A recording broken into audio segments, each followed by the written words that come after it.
Greetings, this is Sloshworks and welcome to Depression Quest. This is going to be very different than a lot of the videos we do on the channel. I don't know why I feel this is so important to do, but for some reason I really feel compelled to film this one tonight.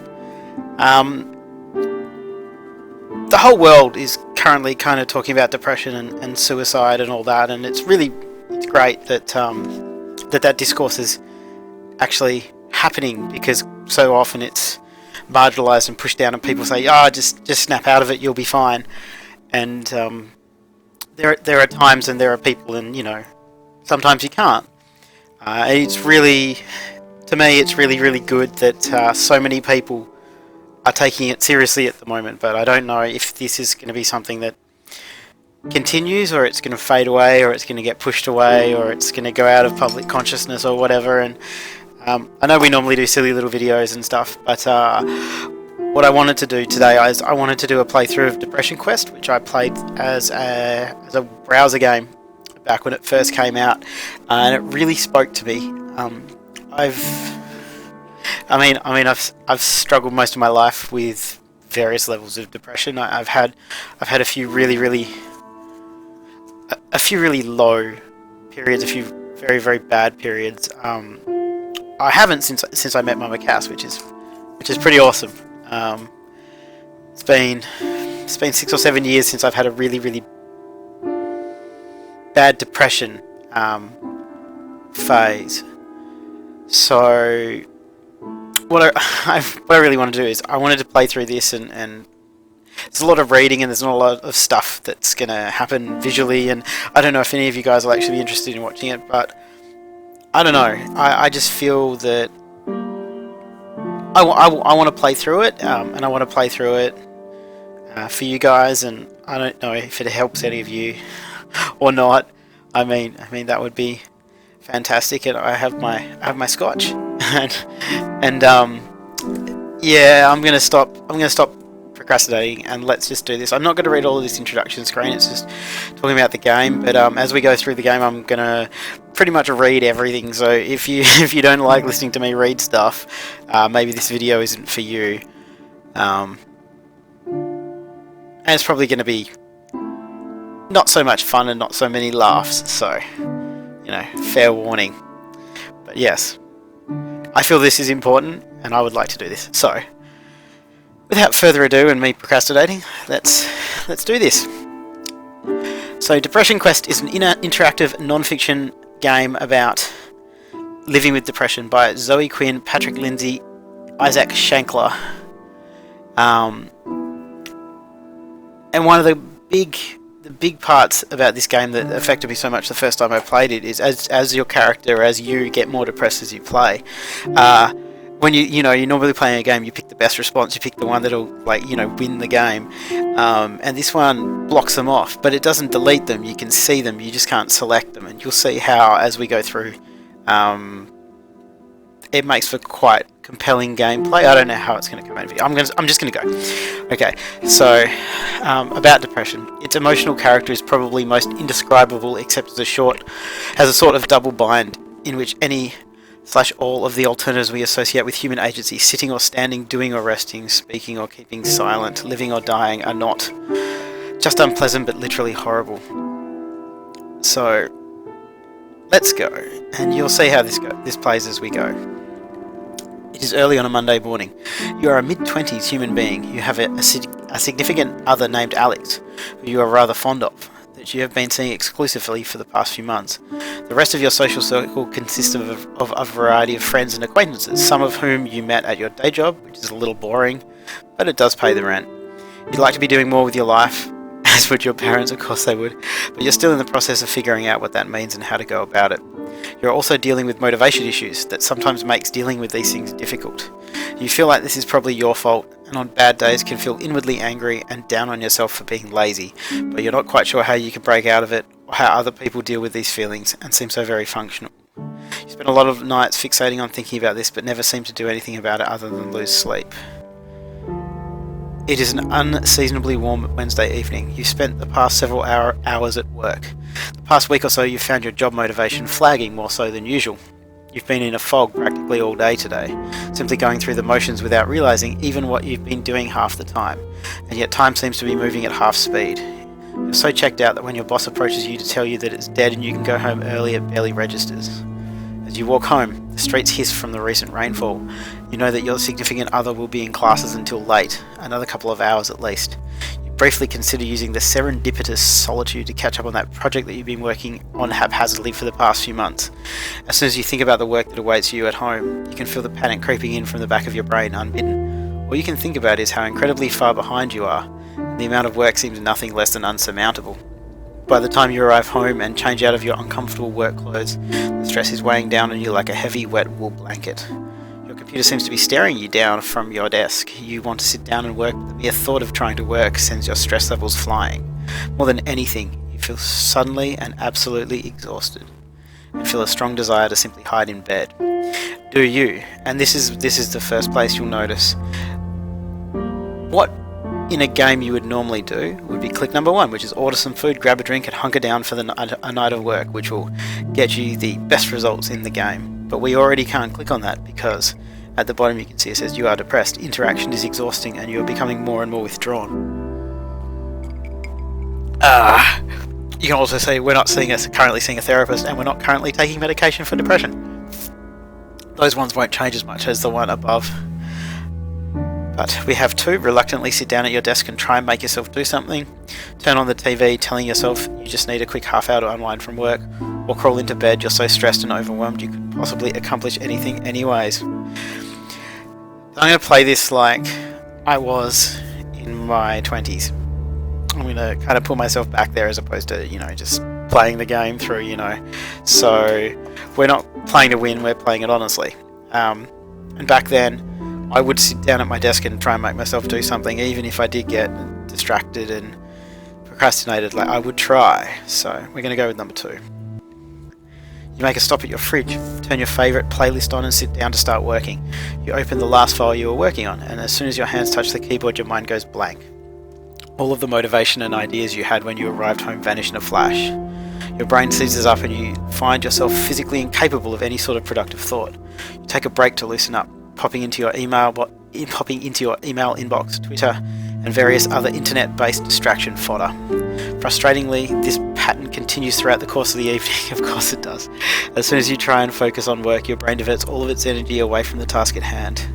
While you keep flipping back to your work, you find the sheer mental effort involved in keeping your brain focused is overwhelming and tiring. A few Twitter arguments, YouTube videos, and sparse amounts of actual work later, your playlist flips back to track 1 and the ice in your glass is all but melted, diluting the last dregs of the coke you were nursing. Well, it would have been scotch, but anyway. You look at the clock and realise that a few hours have passed since you sat down to work, and you've made negligible progress.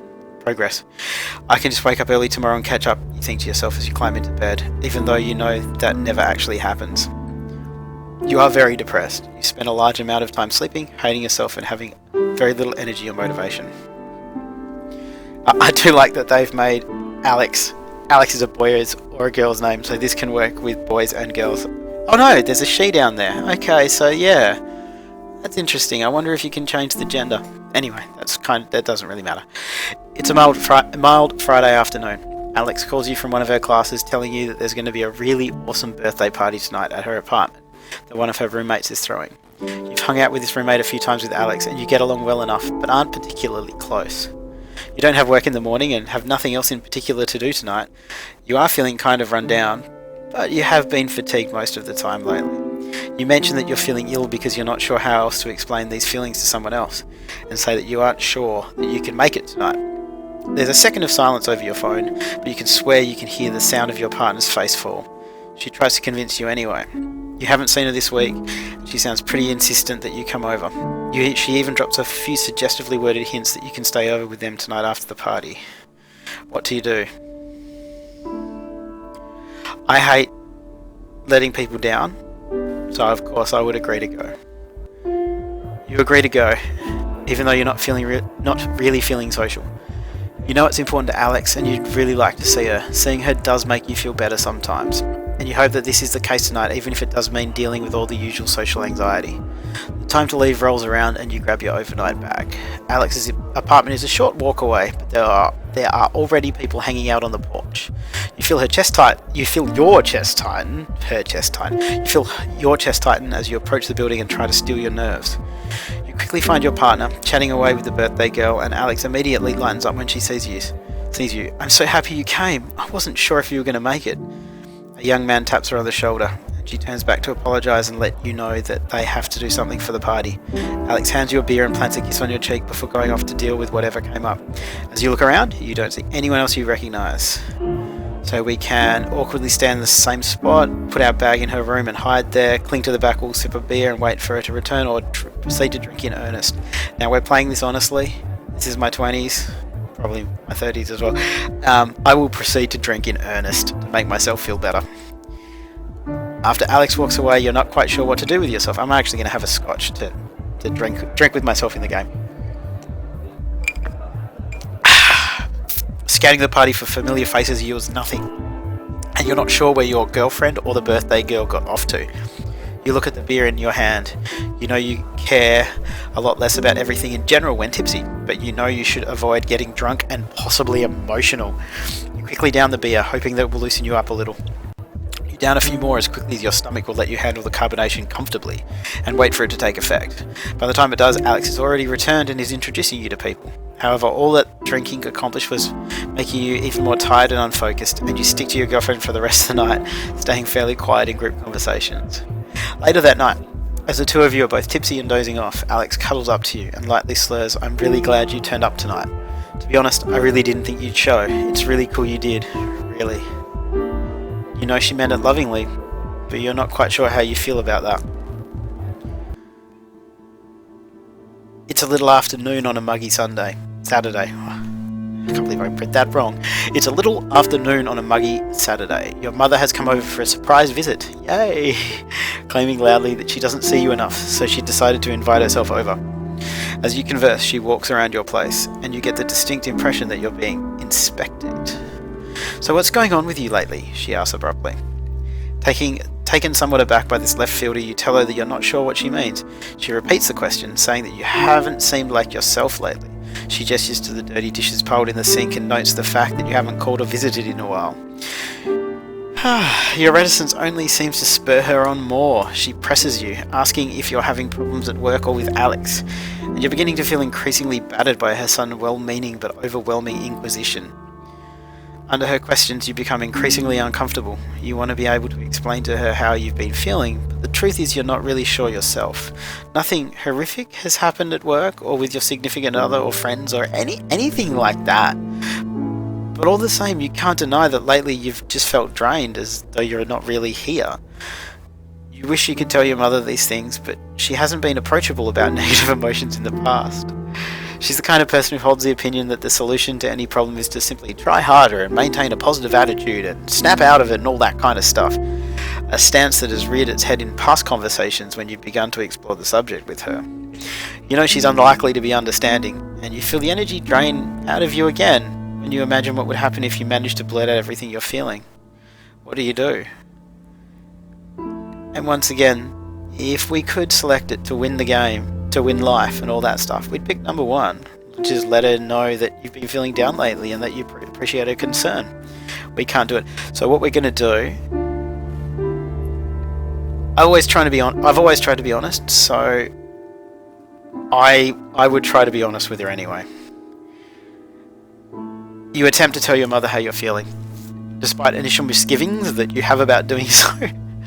Finding the right words for how you're feeling feels like trying to untangle Christmas lights or iPhone headphones, searching for the dead bulb in the cluttered mess. She watches you intently and audibly sighs before you can clearly articulate anything. Unfortunately, she reacts predictably. An attitude like that won't get you anywhere. You need to work harder at getting what you want instead of sitting around feeling sad about it. Nothing good will happen unless you make it happen.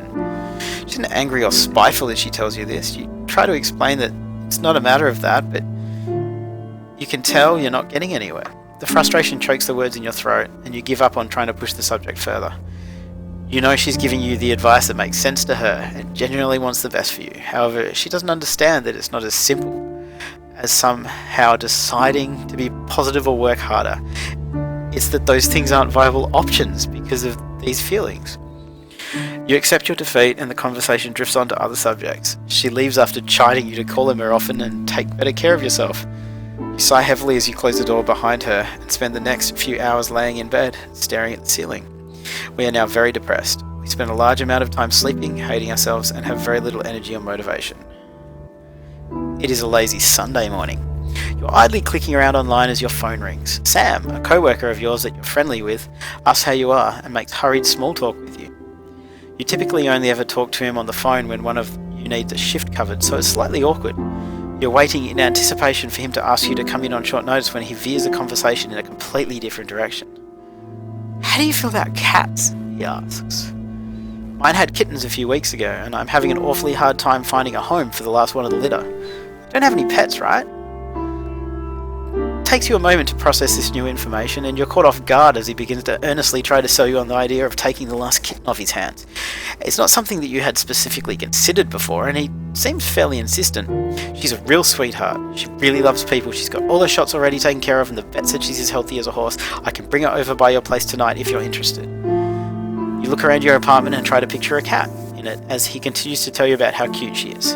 You tell him that this is all kind of sudden and that you don't have anything for the kitten set up here.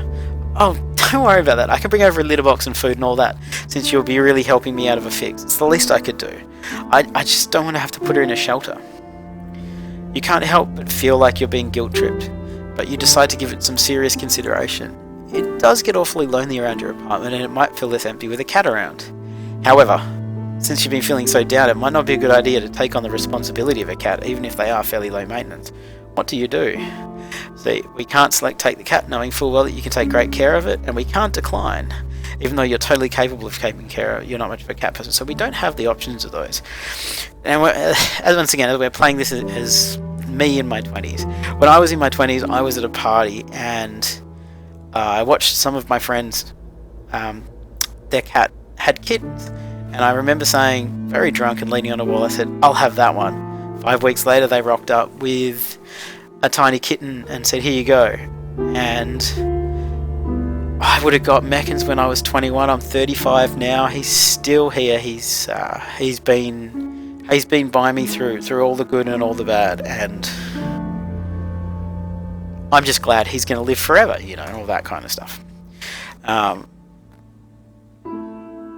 Saying yes to that cat was probably the best thing that I ever did. When I lived by myself. So I'm going to say become a cat owner. Oh, it even looks like Meckins. I might put up a little picture of Meckins here and you can see how much it looks like him. You accept the offer of the kitten and hang up shortly after making arrangements for when your co-worker can drop her off tonight. After hanging up, you worry about if you've suddenly taken on a responsibility that you can't handle and hope that you don't make a small animal suffer for it. You're not entirely sure what to expect, and you spend the rest of the afternoon researching cat care online and trying to think of a name. Meckins is a good name. His name is now Sir Meckins Underfoot the Chaste, but his name's grown over the years. The evening rolls around and you hear a knock at your door, startling you out of reading Wikipedia entirely too hard. You take possession of a small, terrified black and white kitten in a carrier, along with everything you need to start taking care of her. I'm going to say him because Meckins is a boy. You take him into your bedroom, close the door, and open the door to the carrier excitedly. He cowers in the back of it, and you back off. Feeling slightly defeated, you remember what you've researched on introducing a kitten to a new home, and leave him alone to go mess around on your computer, hopefully checking over your shoulder every so often to see if he has come out yet. He hides inside his carrier, periodically making sorrowful cat howls, long enough for you to start worrying that he already doesn't like you. But by the time you go to bed, he's curled up at the foot of it, eyeing you nervously before falling asleep. Over the next few days, you gain his trust and he begins affectionately following you around, sleeping on you, and hopping up on you anytime you sit down to do some work. Now I'm going to try and remember that I'm calling the cat a him for the rest of the game, and if I make it all the way through to the end without making a mistake, I'll be very impressed. We're still very depressed, spending a large amount of time sleeping, hating ourselves, and have very little energy or motivation. It's late Friday afternoon, and quitting time is just around the corner. A bright clear day is giving way to a still temperate evening. You can hear your co-workers all around you anxiously making plans for their evenings and weekends, but you're really looking forward to just going home and resting after what's turned out to be a long and taxing work week. Just before the end of your shift, you get a call from Alex. It seems a group of your mutual friends are heading out to a nearby pub for dinner and drinks to celebrate the end of the week, and they want to know if you'd like to come along. You tentatively tell her that you're emotionally exhausted from the work week, and a social outing like that would just take too much out of you today. You encourage her to go and have a good time since you know it's been a while since she's gone out with friends, but the effort feels futile since you know she isn't going to go out without you. I know that feeling. A couple hours later, the two of you find yourselves in a familiar position on the couch, watching comedy shows on Netflix, a box of pizza open on the coffee table in front of you. As you look across the couch at her, you start to feel anxious. You feel bad about effectively forcing the two of you to stay in tonight again. While you are always appreciative of your partner's efforts to take your feelings into account and help make sure you're socially comfortable, you sincerely worry that you're holding her back from enjoying a more fulfilling relationship. Well, she does seem to enjoy spending time with you. As the two of you sit in comfortable, almost contented silence, watching old shows you've seen 2 or 3 times before, your ever-increasing fear that your relationship is becoming one-sided weighs more and more heavily on you. You feel more than ever like a burden or a ward to her, and it's virtually impossible for you to see what value you could possibly offer to her in return. Worst of all, this nagging fear has made you feel more self-conscious than ever, withdrawing ever inwards, and you've started to pull away even from Alex herself. What do you do? And we can't pick. You know, despite the bad times, your girlfriend sincerely loves you. Relationships are a two-way street, and you resolve to always be there for her like she has been for you.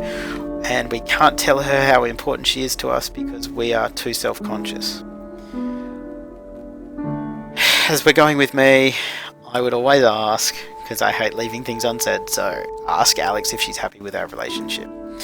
You look over at Alex, who hasn't noticed you watching her yet, and you sneakily have a sip of scotch. And you try to pass the expression on her face. You worry that it's one of sheer boredom and bare tolerance. You wonder if she's thinking about all the fun things she could have been doing tonight. If she wasn't trapped on this couch with you, ordering from one of the same 3 takeout places that you always order from. A sense of disappointing her creeps over you as you picture the night that could have been if you had just accepted the invitation she had made earlier. I know this is a pretty boring Friday night for you. Are you really happy being with me? Being like this? She turns to look at you, forehead wrinkled. Why do you ask me that so often? You feel her body stiffen and pull away from yours just a little. Well, I mean, you start, but you are unable to try and think of how to answer. 2 logical ones are gone. It's probably silly, but it's reassuring when I hear that we're on the same page, and I want to make sure I'm right for you. Just not there. So we can say, I know it's not what you'd usually be up to, or I don't know, I guess I get kind of worried that you're getting bored sometimes, or never mind. What would I do? What would I have done? I would have panicked and said, I don't know, I guess I get kind of worried that you're getting bored. Alex sighs. Look, if that were the case, I would let you know. I don't think you're boring. You're more of a homebody than I am. I am learning to deal with that. Deal with it. Deal with it. Deal with it. You think, repeating it in your mind. Does she see you as a problem to be dealt with? You try to pick her reply apart in your mind, and all of your conclusions lead to your previous worry that you're holding her back. You begin thinking that the phrasing was chosen without too much deliberation, and that despite her attempts at reassuring you, this slip of the tongue revealed her true feelings. As you picture how much fun she would be having right now if you had only accepted her invitation and managed to somehow get over your reservations and anxieties, despite not knowing how you would go about that, she cuddles back up to you. Thank you for putting up with me, you say, staring at the TV without actually watching it. She sighs in response.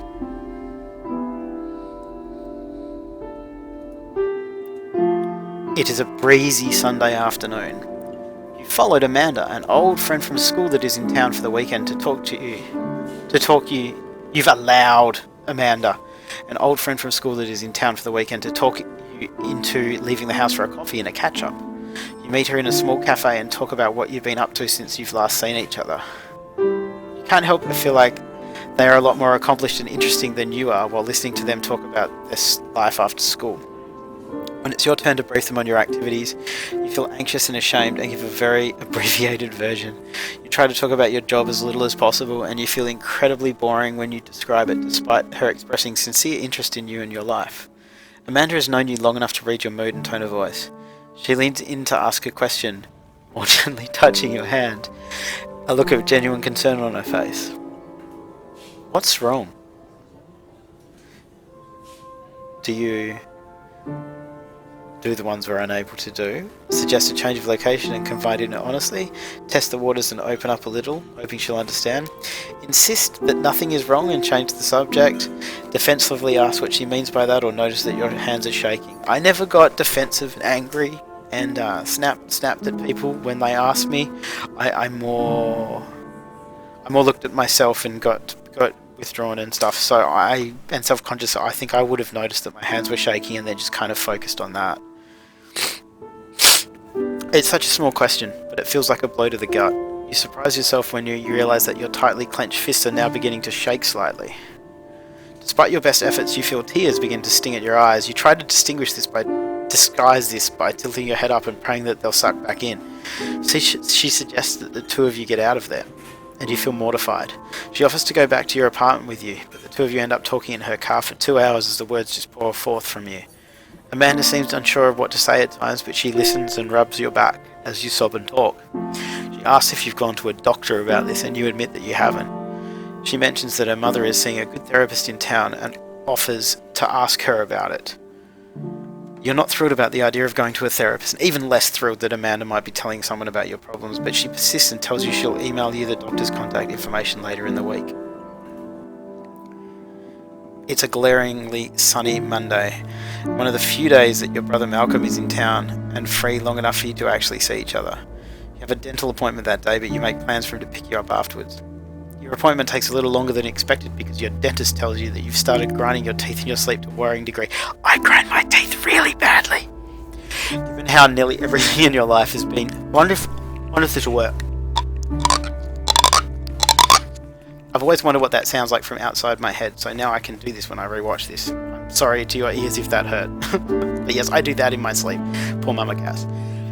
Given how nearly everything in your life has been feeling enormous and stressful lately, this doesn't come as a surprise to you. He suggests that you try to reduce your stress levels and fits you for a night guard. I've always refused to have one of them. It feels awkward and too big for your mouth, and you feel embarrassed looking at your puffed out face in the mirror with it. You finish up the appointment in a hurry and leave about half an hour overdue for meeting your always punctual brother in the parking lot. My brother's not very punctual. You finish up as quickly as possible and leave the building to scan the parking lot for your brother's car. But you don't see his old Civic anywhere. You pass by a blue Camaro and jump as it beeps at you, causing you to jump in surprise. It takes you a moment for you to realise it, but it's Malcolm in the driver's seat. You hop in the passenger seat and compliment him on his new ride, and he mentions that it's a perk of a promotion he's recently obtained at work. Oh, god damn it. He starts telling you how much more money he's making, how his career's really taking off, and how he's starting to look at houses with his wife soon. You clutch the bag containing the night guard in your hand and feel yourself clench your teeth as you think of your crummy apartment and how long it's been since you've been able to take a day off work without having to worry about making ends meet. He's only 2 years older than you, but it feels like he's eons ahead of you in every other aspect of your lives. So, he asks, how did your appointment go? Did you get drilled full of holes or what? I'm bad at lying. I would tell him about my tooth grinding problem. I would have. The dentist said I'm apparently grinding my teeth too much when I sleep. Oh, Malcolm replies. Been stressed out lately, kiddo. Deciding that you don't really want to go into it, you tell him that you don't think that's the case, and it's probably just a random thing. He doesn't pry farther. Instead, begins reminiscing with you about the time you chipped a baby tooth because he accidentally knocked you over once. You go out for dinner and catch up on things, but you still feel somewhat distracted by the gnawing anxiety in the back of your mind. Though you enjoy your brother's company, you still feel like you want nothing more than to go home and hide from the world tonight. It becomes hard for you to try to stuff all your horrible feelings down and go emotionless when someone like the dentist can see a fraction of what goes on inside your head. It leaves you feeling embarrassed and weak, and you hate yourself for feeling that way. You wonder if you're really fooling anyone into thinking that you're a normal person, and then you wonder if your brother knows and is hanging out with you out of pity tonight. Dear. After he drops you back off at your apartment, you throw the night guard out. You can't even stand to look at the damn thing. Oh, I've never got one. It's a dry Sunday morning. You grab your morning coffee and scoot your rapidly growing kitten off your office chair, and despite his protests, sit down at your desk to check your email. A new message pops up in your inbox almost as soon as you do. It's from Amanda, and you remember your meeting in the cafe and awkwardly bringing up your feelings to her. Hey buddy. Hey, sorry it's been a few weeks. I meant to get this to you sooner, but it took a while for me to get a hold of my folks back home. Dad told me to say hi, by the way. Anyway, I remembered what we talked about last time I saw you, and I hope you aren't insulted, but I asked my mum for the number for her therapist. Don't worry, I didn't tell her who it was for. I think she's worried about me now, though. Anyway, the number is... That's the number. It's a really good office. You should look into it. Talking to someone never hurts. If you're worried about money, don't be. They're one of the few that has a really good sliding scale fee system and won't charge you what you can't afford. I hope you're feeling better. It was really nice to see you again. It's still early enough that you could call and make an appointment today. Kitten curls up in your lap as you consider what to do. And we can't pick. Call the therapist number you're looking forward to the help you think they can offer, because we don't feel that way. We can't try our luck and call the number, even though the mere thought of talking to someone makes you anxious. We can't do it. The most we can do is sleep on it, even though we're not keen on the idea, or close the email without thinking more of it. I would have slept on it because I wouldn't have wanted to have the conversation about how I didn't call. So the thought of picking up the phone and calling someone about this right now is overwhelming. Sure, you're having a hard time lately and have motivation issues, but are you really in need of therapy? Shouldn't you be able to just get over it by yourself? What if they put you on medication that makes you feel like a zombie? What if you go and the therapist looks down on you? What will Alex think about this? Trying to think about all these things at once makes it feel like a very big deal, and you decide to take your time to think on it. The rest of the day passes quickly, and that night you have a hard time trying to sleep because your brain is too busy thinking about all these things and imagining all the ways it could go horribly wrong. The next morning you check your email again with blurry eyes. That should be 2 words. My OCD just jumped in there. And a mewing kitten. Amanda's email is still there waiting for you. You're no more decided than you were yesterday. I would have called. I've had a few bad things with counsellors and stuff, but I still went. You read through Amanda's email 2 or 3 times and sit down and stare at your computer for a while. While the memory of that uncomfortable conversation makes you feel newly embarrassed and self-conscious, part of you is also encouraged by the fact that she cared enough to get back to you at all. Sitting in front of your computer, you start to question things like whether or not Amanda sent you this number out of pity or perhaps some sense of obligation after having listened to you. You question her motives and the validity of her concern, and whether or not you think seeing a therapist would even be helpful. Yet almost unconsciously, you reach for your phone, and before you realise what's happening, you're listening to the therapist's line ring. Before you can bring yourself to hang up, you're listening to the slightly clinical but not unpleasant voice of the receptionist ask how she can help you. I'd like to make an appointment with the doctor. You manage to stammer out. The conversation is quick and not nearly as unpleasant as you were fearing, and quicker than you can say Freudian slip, you've scheduled an appointment. Quicker than you realise appointment day rolls around. I've made an appointment. There's no way I could not go. So head to the therapist's office even though you're totally unsure of what to expect. You have your first session with your new therapist, Dr. Susan Melville. What a great name. A tall woman in her mid-40s with a disarming demeanour and patient eyes with the start of the slightest smile lines. She makes you feel comfortable fairly easily, which is a pleasant surprise after all of your anxiety over the appointment. As you leave, you make a second appointment. You're still skeptical about all this, but figure you might as well see where this goes. The hardest part, it seems, was taking the first step. always is really, isn't it? You're still not sure if and how you're going to tell your family or your partner, but you figure you'll deal with that when the time comes. Either way, you'll feel relieved that you managed to see this through, instead of being paralysed with worry over it. Even if nothing comes of it, you did something you said you would instead of flaking out or running away.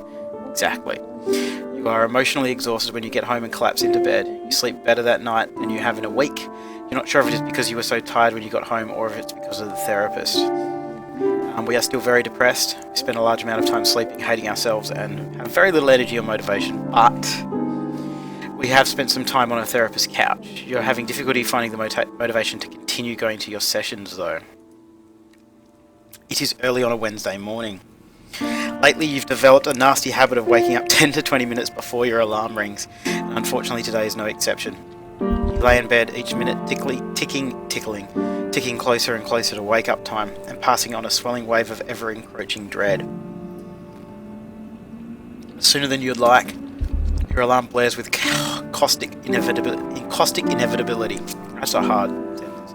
You frantically pound the snooze button and then retreat under your blankets, as if the warmth of your comforter can shield you from the passage of time. You almost always have difficulty rising from bed, but today that simple task seems nothing short of Herculean.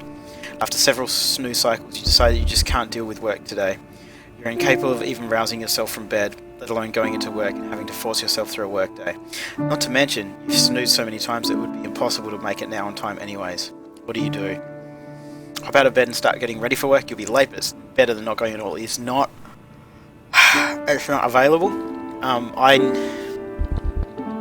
I've never been able to not go to work, so even when I felt the worst, I would still go to work, because without work I had no money and I was so poor anyway, so I would have headed into work. In spite of the fact that your body is actively fighting you literally every step of the way, you somehow manage to drag yourself out of bed and make your way into work. Surprisingly, you end up only being about 5 minutes late, and no one seems to notice or care. Though when you woke up, the simple act of being even physically present at your job seemed like an impossibility. You are surprised at your own ability to push on through the day. When you have to do something, it sucks, but yeah. While you are far from enjoying, or indeed even really coping with the dullness of your job today, you seem to have slipped into a trance-like state of automation, and time is nevertheless passing. Eventually the end of the day rolls around, and you head home, utterly exhausted, but at the same time almost proud of yourself for having stuck it out. We are back down to just being depressed. Going to work has helped us. It's 2 AM on a Sunday, and you have work in the morning. You roll over to see the sickly green glow of the time displayed on your LED alarm clock and let out an exasperated sigh. You've been trying to fall asleep for over 3 hours now to no avail. I still do that. I still can't sleep. I've never been able to sleep. Every time your head hits the pillow, you're overcome with anxious thoughts that wrap themselves around each other. Worries about your job lead to worries about your future, lead to worries about your very identity, and you're unable to shake them off long enough to even doze off. Your eyes won't even stay shut as your mind races through imagined scenarios going horribly wrong, which you promptly attribute to your general worthlessness. Your thoughts run too fast for you to come to a satisfying conclusion on any one of them. Your room is completely silent, but the silence has given way to a loud static noise rattling around inside your head. Your heart beats loudly. You worry it's beating a little too fast. You worry that if you focus too strongly on your racing heart, you'll freak yourself out hard enough that you'll have a heart attack. You have to be awake for work in a mere 8 hours, and you know that your work is so much worse on a few hours sleep. What do you do? This is the most we've not had to select. We can't pick 1, 2, 3, 4, or 5. We can't do anything. At least we can't pick you're probably going to go into work tomorrow exhausted and fuck everything up and get fired. And we can't pick snap out of it. What is wrong with you? Why can't you stop stressing out for 5 seconds? Just close your eyes and let it happen. Why won't your thoughts back off? We can't pick any of those. We can only go to our computer. Sleep is clearly not happening no matter how long we lay there.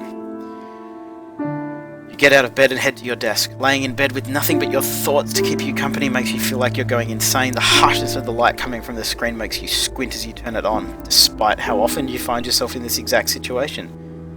There have been so many nights lately just like this. As you begin reading a news story, an online friend of yours instant messages you. I feel that there's a lot of people who spend a lot of time reading their phone in the middle of the night like this. Face an inch away from the screen, head on the pillow, just mindlessly swiping their finger through different things and trying to distract themselves. And I think this is only going to get worse over time. I don't think it's going to get better. Attic, you're up late again, I see. Yeah, can't sleep. Again. Attic. Thinking too much again. Thinking. See, they even changed the spelling. I like that. You guessed it. Brownie face. Want to talk about it? You end up talking with Attic for quite some time about how you've been feeling. He's always been easy to talk to about personal matters. The added security of talking online helps. It fucking does. Being able to rethink what you say as you type it out and check it before you send it helps you gather your thoughts, and you find it less intimidating in a way to type it all into a prompt than say out loud. I don't want to be that guy who thinks they can diagnose something because I read a Wikipedia article. says Attic. But it kind of sounds like you might have depression. You should talk to someone about that, like a doctor. You pause. Are you really that transparent? Or is it that you've gotten used to talking about your feelings at this point? Your insomnia makes you a little paranoid, but you shake it off. Attic. We can do some research and see if there's a good doctor near you. It's not like you're going back to sleep anytime soon anyway. Might as well do something while you're awake. Smiley face. Especially online, I would have told the truth, so we're going to have to go with 3. Actually, I have talked to someone about it. Oh, okay. I'm glad you're taking that step. I've heard it's not an easy one, says Attic. I know people kind of suck at understanding this sort of stuff sometimes, but there's nothing wrong with having depression. You wouldn't be ashamed to have bronchitis or something, so there's no reason to be ashamed if it's your brain that's sick instead. You spend a few more minutes talking with Attic about your therapy and your feelings about it. He's incredibly supportive, and you're happy to find that you have a confidant that understands your illness and is willing to lend an ear when you're having nights like this. A little while later, you fall back into bed, kitten in tow, good old Meggins, and find it easier to drift off to sleep. Even in therapy, you know you're still going to have nights like these sometimes. It's good to know you have a friend who will help carry you through them. We are still depressed. We are seeing a therapist even though we doubt anything she says could make you feel better. Isn't that the way everyone feels about their therapist all the time? It is a chilly Thursday night and you've just gotten off work. This has felt like one of the longest days you've faced in recent memory. Even though nothing exceptional had happened, a ton of minor things kept going wrong, and co-workers had tried your patience throughout the day. You considered leaving work early, but the last thing you wanted to do was deal with your insufferable boss on top of everything else. You're lost in thought on the commute home, and your feelings of frustration both with your life and the world around you build as you run into minor annoyances like someone bumping into you really hard as they walk by. By the time you get home, you're exhausted, and remember that these feelings were ones you identified as a negative feedback loop with your therapist. These pent-up feelings aren't dying down and are eating at you. You open your front door and stare at your apartment. An overwhelming feeling of exhaustion overcomes you, and you feel like your energy levels are low enough that you'll likely settle into a single activity tonight. I've always been really bad at not talking to people. So I would almost definitely reach out to someone close to me. Kind of like nag them, I guess you could look at it, like I nag them a little bit. Your head feels too noisy and you need to trade it for some actual conversation. Your therapist did say that it was important to reach out to your support network, so you might as well give it a shot. Who do you call? Your mother? No, we do not do that. We're not calling Sam. I think he gave us a cat. Malcolm. I wouldn't call my brother. I would have called my girlfriend. So yeah, I guess I'm a sucker that way. So yeah, we've got to do that. You dial Alex, who picks up after only 2 rings. You ask if she has time to talk, and she tells you she's just hanging around in her PJs and is actually somewhat bored for once due to being caught up on her coursework. You try to figure out where to start with how you're feeling and are overcome with missing her face. You ask if she feels like grabbing some dinner, and you notice her belly contains surprise and delight on the other end of the line. You meet about half an hour later at an inexpensive diner not far from your apartment. While the food is not great, you're surprised by how much your mood seems to have elevated just being in her company. While at first you're extremely hesitant to talk about your job situation for fear of being burdensome or sounding like a whiner, you see her listening intently to you with what even to you seems to be genuine concern. And you're surprised about that, as you always are surprised when people give a shit. After winding down with a beer, you cautiously open up a little more about your feelings surrounding your job and how drained it leaves you feeling.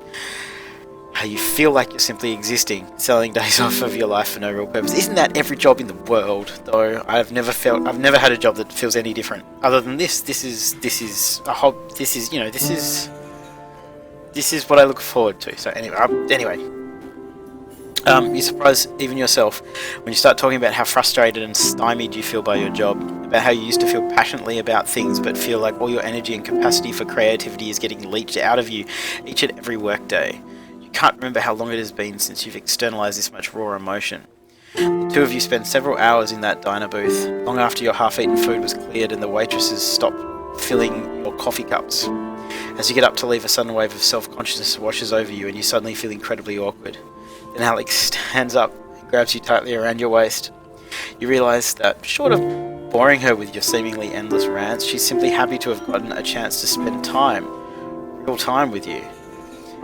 It's been, by all accounts, incredibly too long since you've allowed yourself to open up to them like this, and there's an almost palpable feeling of closeness you allow yourself to hold on to as you go to bed that night. It is an utterly nondescript Wednesday afternoon, the type of afternoon that would completely fade from memory unless one made an active effort to preserve it. As has become routine on Wednesdays, you're sitting on the couch at Dr. Melville's office. To your mild surprise, she begins this session by breaking her characteristic therapist silence and begins speaking up right away. I wanted to start by saying I think it's great that you decided to come to see me. It's an incredibly important first step, she begins. I wanted to take some time today to talk to you about the possibility of supplementing or substituting your treatment with medication. The mention of medication makes your ears perk up and you feel your heart rate increasing, she continues. Many people find adding a Many people find adding a pharmacological element to their treatment to be very helpful, and some even prefer to take drugs, completely eliminating their need to visit a therapist at all, providing you rely on your support network and are still reaching out to people. I would prefer if we kept talking, should you choose to start medication, so that I can monitor your progress and adjust as needed, but the choice is ultimately yours. I just wanted to run the option by you to gauge what your thoughts on the matter might be. Dr. Melville has just given you a lot to think about. What do you do? First we have some scotch. Okay. Now, I only ever saw counsellors, so I never saw anybody who could actually prescribe me anything to help me with it. I couldn't afford to go see a proper psychiatrist, shrink, whatever you want to call them. But once I was involved, if I had been offered to augment it and still do the other thing, I don't think that giving up the therapy would have helped. It's just like, hey, let's go take these new drugs, see what they do to us, but never talk to the person who gave them to me again. I think that's a terribly irresponsible way to behave, especially at the beginning. So I think I would have accepted a prescription as a way to augment my therapy. You think the matter over long and hard. I used to self-medicate, but that's what most people do, isn't it? You think the matter over long and hard. It's strange to think that recently none of this sort of thing was even on your radar. And here you are now being asked to make a decision about it. You're both skeptical and nervous, still getting over the initial shock of even just talking to a therapist. Still, over the years you've done enough entry-level reading on the subject to know that if it doesn't help, at least it probably won't hurt, right? After an intense and protracted period of internal vacillation, now that's a hell of a sentence, you decide to bite the bullet and go for it. You tell Dr. Melville that you'd like to try medication in addition to your therapy. You spend about half an hour going over what you'll be taking and what you should expect from it. Thinking back on the decision later, you're pretty sure you had your fist tightly clenched the whole way through. Nothing else has changed, but we have started taking medication and we're hoping that it will work, but we aren't in any way optimistic about it and we're pretty damn worried about the side effects. It is a Wednesday evening and you're visiting at your parents' house for a holiday. It's one of the handful of times during the year that you drive out to visit your old hometown, and you've seen random people you had gone to school with around town. Whenever bumping into them, the usual short versions of what you've done since graduating are exchanged. You've gone through a few of these today and have been very aware of how much you feel like you haven't accomplished. When you were in high school, you had much larger plans, and you feel like you failed to manifest most of them. Even if you had managed to, you've largely lost interest in what you thought you wanted to do growing up. I wanted to be a marine biologist. Now, you're not really sure what you want to do, and you felt like you're lacking the ambition or drive to figure it out. Everyone you've caught up with seems so much happier than you, like they've got their lives all figured out, and you've kind of been feeling like a failure by comparison. Your brother Malcolm arrives with his wife in tow shortly before you all sit down to dinner. He's been travelling for his job lately, and you haven't seen him since the day he picked you up from the dentist. Your parents haven't seen him since before then. During dinner, they all catch up and Malcolm talks about the amazing things he's done on the road. Your mother turns to you and asks what you've been up to since you've seen them last. Oh, same old, you say. Nothing really new going on here. Your mother makes a face. Oh, nothing new? How long are you planning on staying at that job of yours? What do you say?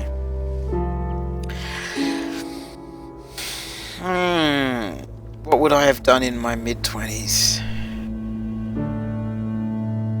No, I couldn't have lied. I've never been a big fan of lying to my parents, and I've never been able to run away from stuff, because you just have to deal with it when you get back, so I probably would have, as non-confrontationally as possible, said, I don't know what I want to do. Actually, you start sheepishly, I'm not really sure what I want to do right now. Your mum puts down her fork. So what? You're planning on living the way you do for the rest of your life? How would you afford a house on that paycheck? What about kids? Your father interrupts, lightly placing his hand over your mother's. It's okay, Linda. Let the kids be what they are. There's nothing wrong with not knowing what you want to do in your 20s. I didn't get into construction until I was near 40. Your mother looks across the table at you, unsatisfied with her husband's reasoning. I don't think it's normal for someone at that age not to have a path. You need to think hard about it or you'll never make anything of yourself. Mum, come on. Malcolm interjects. This emotionally exhausts you. You want to tell her that you are thinking hard and that not knowing what you're doing with yourself bothers you more than it could ever bother her. Sometimes it feels like you're lost in the woods and that if you were to drop dead in your apartment, the world wouldn't notice. You want to make her understand that more often than not you feel like an alien, like there isn't anyone in this world that feels like a place that you belong, and you have no idea how to fix it or what to do.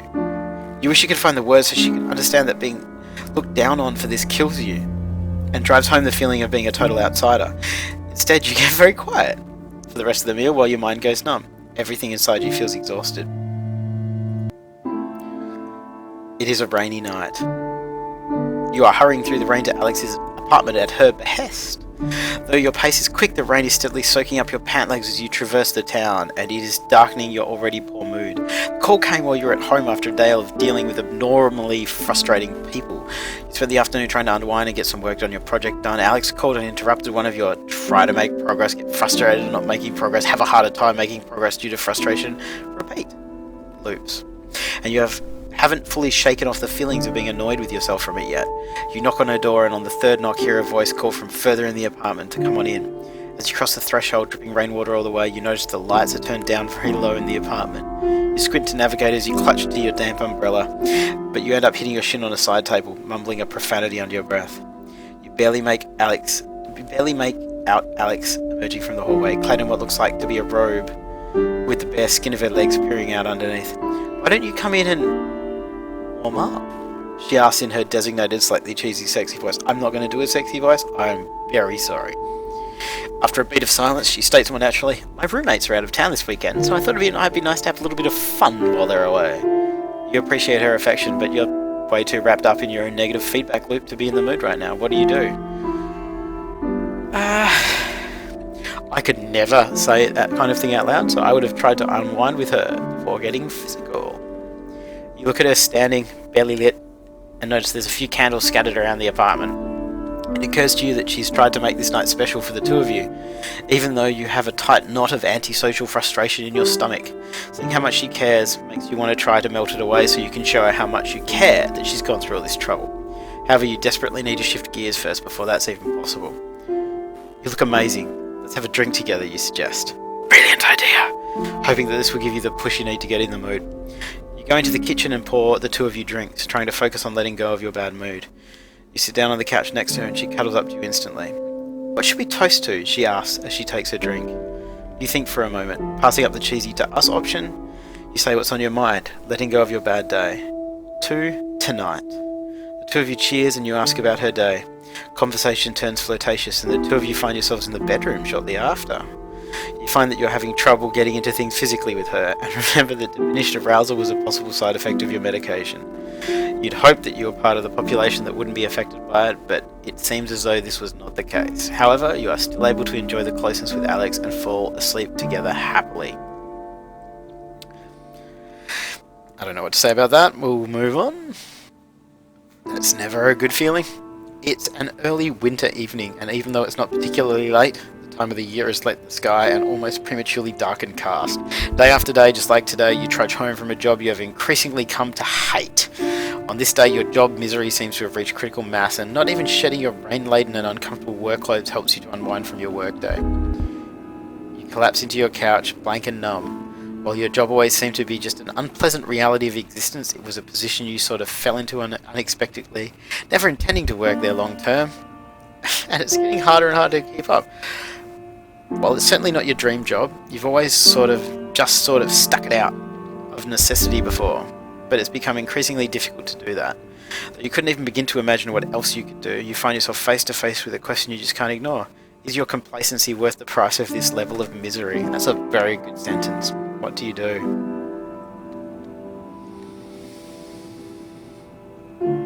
I always, no matter what, even how bad I felt, I'd try and write. I'd try and do things, but most of the time I'd fail. But I would have tried. You sit down at your computer to blow off some steam, but are surprised to find your thoughts drifting to your long-neglected project. You talk yourself into opening it up and taking a look for the first time in what must be weeks. For whatever reason, your anger that you've been feeling towards your day job seems to have converted to pure passion. You seem to be overflowing with ideas tonight. It's as if you've got a build-up of ideas that have just gotten out, and now you're in the zone. While you don't get an unnatural amount of work done, you do work for a solid couple of hours, and it really feels great. What's more, you share some stuff across your social media networks, and you receive quite a bit of positive feedback, which makes you feel great. When you go to... See, I read this first time I played through it, it's not top bed. When you go to bed, I'm a bit OCD, and, that kind of gets me. When you go to bed that night, you tell yourself that your job may suck, but at least you've got something you really care about you can put effort into and feel really good about yourself. In fact, as you're falling asleep, you can barely even remember your work day. We are moderately depressed. We're in therapy with a good counsellor. We're doing cognitive behavioural therapy techniques, and they're starting to help. And our medication is helping to keep the edge off and keep some of the darker and more negative feedback loops from being as prevalent. It's a little past 8 PM on a Tuesday night. You're at your computer, frustration levels peaked, rubbing your eyes and sighing heavily. You're working on a project from your job that has you stretched to wit's end trying to meet a looming deadline, and as it lurks closer and closer, you are seriously doubting your ability to get it done. You've dragged your feet. It should be dragged. Damn this... Okay, I'm not good with this stuff. You've dragged your feet a little at work due to your complete lack of energy lately. In spite of wanting to do a good job, you find yourself unable to push past it and feel horribly useless for it. You slide your hands off your face to look at your screen as it beeps at you. Attic. Hey, are you there? I really need to talk to someone about something. You feel like you're getting nowhere with your current task and you could probably use a break. However, you know that you have a history of getting distracted and then losing motivation to pick something back up again afterwards. What do you do? I have never been able to put myself first. I'm just gonna say that. That's fine.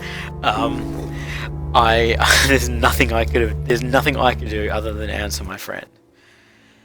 And this sentence doesn't even apply to me. It would have been, I need to help my friend, so I'll read it anyway. You're feeling like you've hit a brick wall with your task, so why not take a break and help out a friend?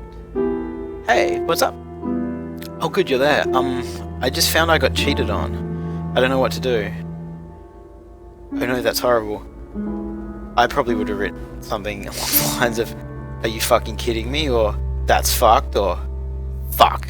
Probably would have just written fuck, actually, with a full stop. The two of you talk for a long time. You lend a shoulder to your friend. You give him space to rant, to cry, and most importantly, to be able to voice his inner turmoil. Give him your full attention and talk him through what his options are for what he does next. You keep him from doing something rash, and the two of you decide it's best for him to sleep on it before doing anything.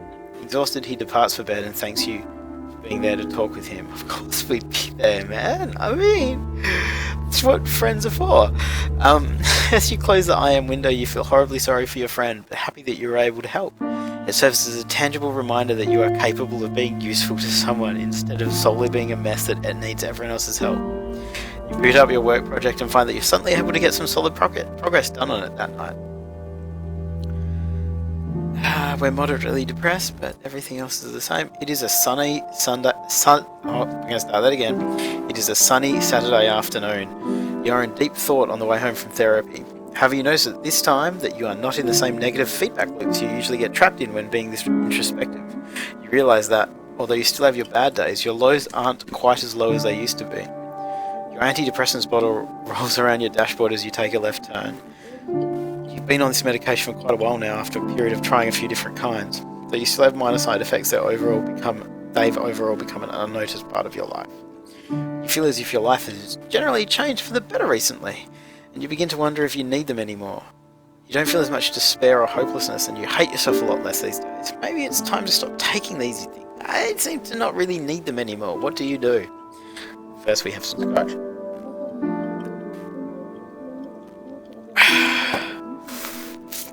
Now, I've known enough people who've just gone off their medication without talking to people, and it's never been a good thing. And back then I'd known enough people who'd done the same thing, so I like to believe that I would have continued taking my medication until I'd spoken to my therapist about it, as opposed to just stopping and deciding that I was fine. So I'm going to have to go with one, but I have a feeling that maybe in my early 20s, my mid-20s, I might have been so foolhardy and like so sure of myself and I know everything that I might have just stopped, but I like to believe that I would have taken it until the next appointment and discuss not taking it anymore. You have the realization you can't be sure if it's a general life change that's making you feel better, or if it's just a sign that medication is working. Decide against discontinuing your meds. It's not really a lesson you'd like to learn the hard way, and the side effects of this particular kind are negligible. The next time you see Dr. Melville, you tell her about this. She informs you that this is a common train of thought, that people have begun using medication to help them manage their depression experience, and that you've managed to dodge a bullet because it generally ends poorly. She also asks you to talk to her first before making any decisions about your medication in the future. Okay. It is yet another sleepless Thursday night. You are at Alex's apartment, wide awake in bed as she's sleeping peacefully beside you, probably looking at your phone. She fell asleep hours ago, and you've been laying here unable to shut your brain up long enough to fall asleep. You've added the feelings of insecurity about your relationship to the rest of the noise in your head keeping you up tonight. It was kind of a tense night between the two of you. You arrived after a stressful day at work, and as you made dinner tonight, you barely said a word. You were stuck in your own head, had a hard time really being present with her as your thoughts turned to okay, I'm going to say that sentence again, that was bad. You were stuck in your own head and had a hard time really being present with her as your thoughts turned to all of the ways you feel like you're deficient at being a good person and beating yourself up mentally for each one.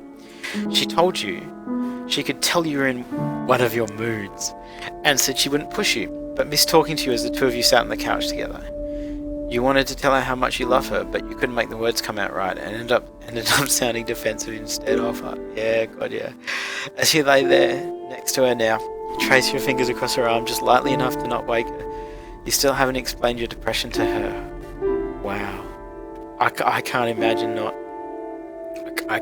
being in this particular position, so we're just going to keep reading.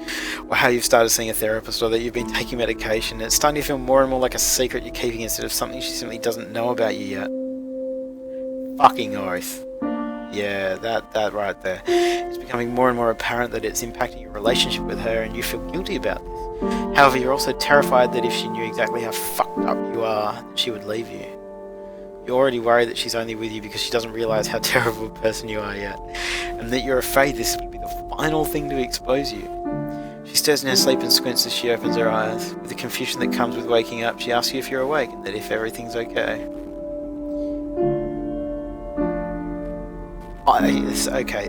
I would never have been in a position where my partner didn't know. I can't cover up stuff like that, so I would have told her about my situation.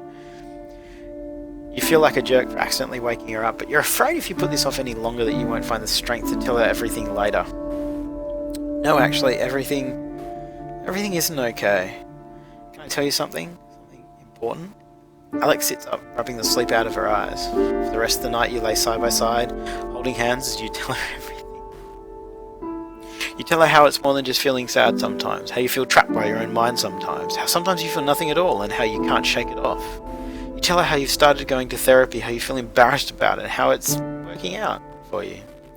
She listens the entire time, occasionally asking questions about how this or that works, or asking you to explain something further. She squeezes your hand and tells you she understands and that she's sad you didn't tell her sooner. After laying silent for a moment, the weight of what you did hits you. You desperately want her to say something, to tell you how she's feeling about all of this, but you're too afraid of what the answer would be to ask. You start convincing yourself that now she knows everything, she's going to leave. There's no way someone could deal with how you really are. So how can I help? What do you need me to do, she asks. You think for a second, and the answer you come up with fills you with despair. I don't know. I wish I knew how to fix this, but I don't know that you can do anything. I think it's just something I have to live with. She looks at you with sad eyes before kissing you on the forehead. Then I'll live it with you. I don't know how you could possibly love me. She rolls over and wraps her arms around your neck, settling her head on top of yours. You don't need to. Just know that I do. We are now definitely still depressed, but things are getting better. Whatever you're doing seems to be working. You really feel like you're taking steps to affect positive change in your life. We now seem to enjoy seeing our therapist, and we've been taking our medication regularly. And while you were skeptical at first, it's hard to argue with the fact that you're feeling better than you have in a long time. It's a Friday night, and you're laying across your bed feeling pathetic. As you were leaving work tonight, a group of co-workers asked if you wanted to join them for drinks. Feeling antisocial and put on the spot, you declined. You have a habit of doing this. You're often so convinced that you are weird and terrible that any invitation to hang out will end in disappointment for those inviting you. You never feel like you know how to act in group outings, and you feel like a total creep. It just seems to come so naturally to everyone who isn't you. You find yourself petrified of breaking some unknown social rule that you don't often go out. Now, however, you find yourself alone at home. Your brain has begun telling you how pathetic and sad you are for being unable to just be a normal person and go out with nice people. You can't figure out why you can't just go out and meet people and enjoy yourself.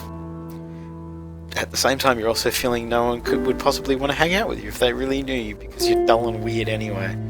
You try your typical strategy and boot up Netflix to distract yourself from these feelings. I would have played WoW.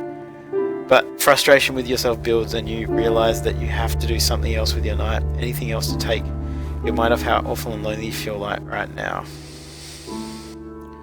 And we're going to play this as like honestly as me. Number 4, drink.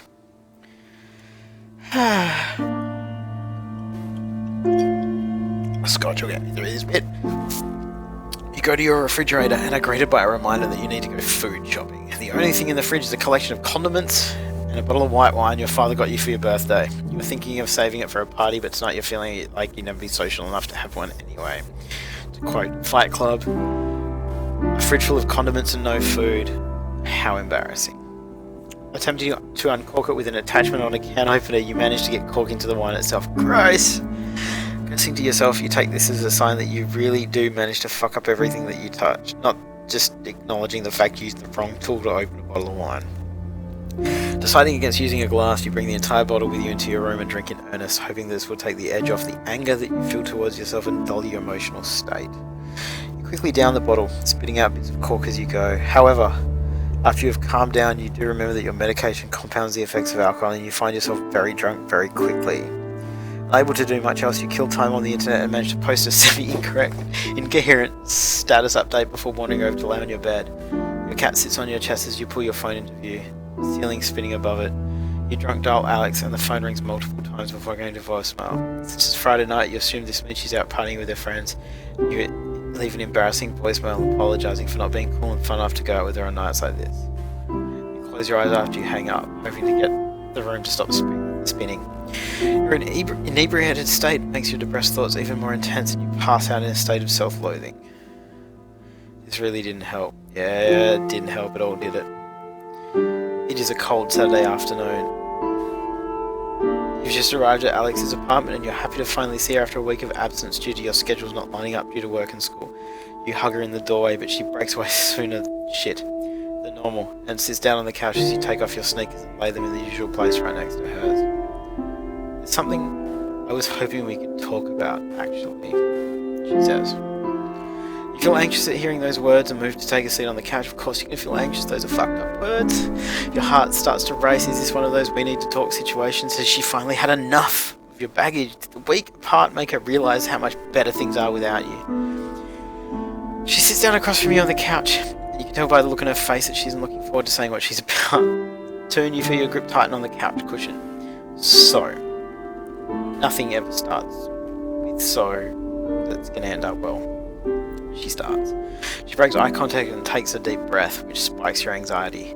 Things with us have felt kind of weird lately. It's like you've been really distant, and I'm not sure how to take it. I guess I just want to make sure you still want to do this. You know, us. I mean, she notices you gripping the couch. I mean, I know you have difficulties with your situation. I mean, She looks at your face, seemingly searching. I don't know how much has to do with it, or if it has to do with me, or... I just want to know where we stand. She looks at you with uncertainty, and you can practically see the knot of pain in her chest. You try to rein in your knee-jerk reaction to run. Unsure of what to say to that, your mind races. You know you have to choose your next words carefully through the self-deprecation rages. Though the self-deprecation rages in your mind, you try to think through it. You try to sort out what you really want to do here. A myriad of feelings is boiling inside of you. Which one do you listen to? What do you do? Whew. Okay, we're going to go with what I did. Whenever things like this happen, I did number 6 because I plan my life well. Yes, there's been distance. Attempt to solve it by asking her to move in. You look at Alex's face and you feel your heart break. You've never meant to hurt her, and you are torn up that you've caused her pain. You can't help but feel like you've let her down and you want to fix it. You desperately want this relationship to continue to be stronger. It's one of those few good things in your life, and you feel like you owe her so much for helping you as much as she has. You're not sure how to solve things other than to literally remove the distance. Let's move in together, you tell her matter-of-factly. It will bring us back together. We could fall asleep together every night, reconnect with each other. You are really worried that if Alex were to live with you, she wouldn't be able to deal with your days of being unable to get out of bed, or nights where you can do nothing but stare at the wall and panic. However, you're too afraid of losing her to deal with that right now. How fucking selfish. Or is it selfish? I don't know. Oh, I don't know. You want to show her that you're serious about the two of you. Maybe I can use this as a reason to finally get my act together, you think to yourself. Maybe having her around will keep me from being so depressed so often. I'm not sure what to say. This is all so sudden. She thinks really hard for a minute. Sure, we could try it, but I'll have to figure out logistics, and I have to interrupt her with a tight hug, which she seems initially tense, but loosens up to. You both recommit to making things work between the two of you and get excited. That should be excited, not exciting. I hate it. There you go. No. Get excited while talking about what could be soon. You're tremendously relieved and can't wait to live together. The first few weeks feel amazing, but you quickly find that your choice was not a wise one. Trying to hide your struggles with your condition from your partner, you shouldn't be hiding them, you should be dealing with them. It becomes more and more impossible, and you find that you lack many resources to properly deal with the situation that arrives as a result. Given that, and what I just said in the middle of that sentence, I completely understand how you hide it, because you don't want to get involved. But due to the lack of communication, it starts feeling like it's her fault. A wedge is driven between the two of you. The fact is fuel for your illness. It becomes another aspect of your life that you berate yourself for. Despite sleeping in the same bed, she feels further away than ever before. It becomes clear that this didn't fix any of the relationship's problems, and it deteriorates far enough that she moves back out soon after moving in. This reality hits you over the next few days, and you spiral into a very deep low. You withdraw entirely and outside of work. Your only interaction with another living creature is with your cat. Beckons, you are a champion. You hardly leave your apartment, despite it practically haunting you with memories of the last few weeks of your time with her. You can't stop replaying the failures you made with her over and over in your head, wondering what could have been if you weren't such a fuck-up. It's going to take a long time to get over her. Oh, I think we lost her. It's December and you've returned to your parents' house to celebrate the holidays with your family. At the living room window you can see a gentle flurry of snow drifting down to meet the pristine blanket of light from yesterday's unexpected Christmas Eve snowfall. You quietly laugh to yourself at how incredibly cliché it seems. Still, as you sit down to dinner, you can't help but notice how being surrounded by family and the overly kitschy atmosphere your mum's decorations have created have actually made you feel relaxed and almost comfortable.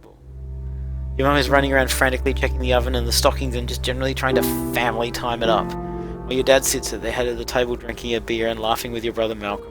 His wife Karen is there too, whom you've always gotten along well with, and your parents even agreed to let you bring your kitten along. She's been darting in and out. I knew I wouldn't make it. He's been darting in and out of people's legs and hopping into laps all night.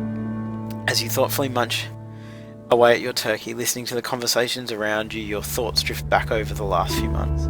You think about how hard things have got, replaying over in your head some of your worst, as well as some of your best memories. It seems like all of these things just came to a head over the past few months, with a sudden flurry of relationship turmoil and professional anxiety, social stress, and above all, an omnipresent sense of weight that seems you have just recently become aware of. You're drawn out of your reverie by your dad's familiar booming laugh as some cheesy comment Malcolm made seems to have hit its mark. Sitting at that table, you're suddenly immensely glad for the chance to be able to ignore everything for an evening and not have to struggle trying to explain yourself for once. Fortunately, everyone seems to be content with laughing at each other's jokes and discussing favourite sports teams. For a while you think you'll be able to get through dinner without any embarrassing personal intrusions. But no sooner did the thought cross your mind than the table conversation trickles off, leaving a slightly awkward silence to descend upon the dinner. And then Mum comes in. "So how are you doing these days?" your mum asks you pointedly. It's such a simple question, and one that you seem to have had to answer countless times recently. You take a moment to collect your thoughts, then looking up, you take a deep breath and... While you certainly can't say that things over the past few months have been easy, you're almost ready to let yourself believe the worst parts are behind you. It may be difficult to see past your self-loathing on most days, but even so, sometimes you can't help but notice that things do seem to be getting better. One of the more difficult challenges you find yourself having to face on a daily basis is your job. In spite of your attempts at positive thinking, there should be a space there too, thinking, and other cognitive behavioural tendencies Dr. Melville taught you, the prospect of going into work every morning still fills you with dread. I can't remember how to say that, and I can't remember. Fortunately, you've been able to contain these feelings for the most part. At least you've been managing your attendance and keeping your job performance up enough that they aren't making things worse by getting into trouble with your boss. Just good enough. Modern way of working. Your employment situation may be far from ideal, but for now you're content to punch the clock and collect your paycheck. Some evenings when you've been feeling particularly motivated, you've even caught yourself hunting through online classifieds and bookmarking some new jobs that look interesting. Who knows? You may not be far from taking a leap and trying for something new.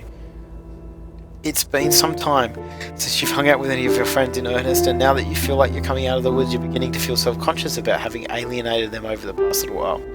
You realise that much of your flackiness and subsequent withdrawal was largely a result of trying to hide from them out of embarrassment. Fucking oath. The notion of trusting people with your vulnerabilities is a very frightening thing to you, and in your self-loathing you realise that your behaviour did cut them out. Though it will take a huge leap of faith on your part, you resolve to repair your social relationships. You've started sending out casual messages to some of your friends asking to hang out, and for the most part the responses have been more encouraging than you were expecting. Things with Alex were quite tense for a while. After your conversation with her, she really did seem to be taking a more active role in helping you understand your situation. Even so, the past few months tested the limits of your relationship to the limit. Despite Alex's genuine effort, you ultimately found it too difficult to be able to step outside your own head enough to let yourself actually try and work through things together, and she eventually decided she couldn't be with someone who loved being miserable more than she loved her. Aha! He loved her! Her loss hit you hard and snapped you into reality. You've been taking her advice and pushing yourself outside of your comfort zone lately. The two of you recently went out for coffee for the first time since the split, and while your future is uncertain, she did seem genuinely happy that you're doing better now. Despite all the clear progress you've made, you have to hit bottom. You have to fucking hit bottom. It has to be somewhere where it doesn't get worse. Despite all the clear progress you've made lately, you still carry the weight of your insecurities practically everywhere with you. You even have some days still where you can't do much at all. And these days, it's very tempting for you to slip back into older, unhealthy habits. But much to your own surprise, you've so far managed to avoid a major backslide. You know that you have a long way to go before you can even feel like your life isn't spinning totally out of control. And even when you do, you'll never ever be rid of your depression completely. But you have a strong support network, and for the first time you can remember you're feeling actually optimistic. Things are alright, Mum, you tell her. While you see her mouth tighten in worry, her eyes soften when she sees you smiling. We really want to thank you for taking the time to play Depression Quest. We realise it may not be the most enjoyable game you've ever played or even the easiest, and we sincerely appreciate your involvement. Like depression itself, Depression Quest does not have an end really. There is no neat resolution to depression, and it was important to us that Depression Quest's own resolution reflect that. Instead of a tidy ending, we want to just provide a series of outlooks to take moving forward.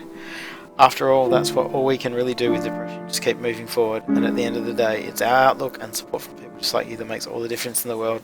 Thanks again. Okay. Now that I've played that all the way through again, there can't be a happy ending to this. I was saying at the beginning, it's been 6 years or so since I've had a really big low. But the fact is that it's always there. There's always this might come back, or what's going to trigger this. And I mean, we've got 3 kids now, and you never know what stress it is that's going to be to tip it over the line. And I just looked over at how long we've been recording. And if there's anybody still sitting here after, what is it, over an hour and a half, I really appreciate you still sitting through and listening to me read text and talk absolute depressing, miserable stuff for almost 2 hours. So depression isn't something that we can turn off or turn on. It's not something that's not real. It's not something that's anybody's fault. It's something that's there. We're learning that. We're being shown that, and I really hope that, that we're getting to a point where it's actually getting somewhere where it's not people just going, just fucking stop being sad, you bastard. And we're getting to a point where it's actually going to be something that's going to be taken seriously in the future. I don't know if it is. I don't know. I always take it seriously. Anyway, this has been a long night, and if you are still here, still listening to this, I appreciate it more than you have any idea. And if any of you are feeling down, if anybody's feeling down, send me a message. Talk to me. I'm more than happy to be here for all of you. As I said, not like most of our other videos, not many laughs, not quite as as much of a silly little video, but from the bottom of my heart, thank you for watching, and I will see you next time, probably with something with dick jokes in it. I'll see you then.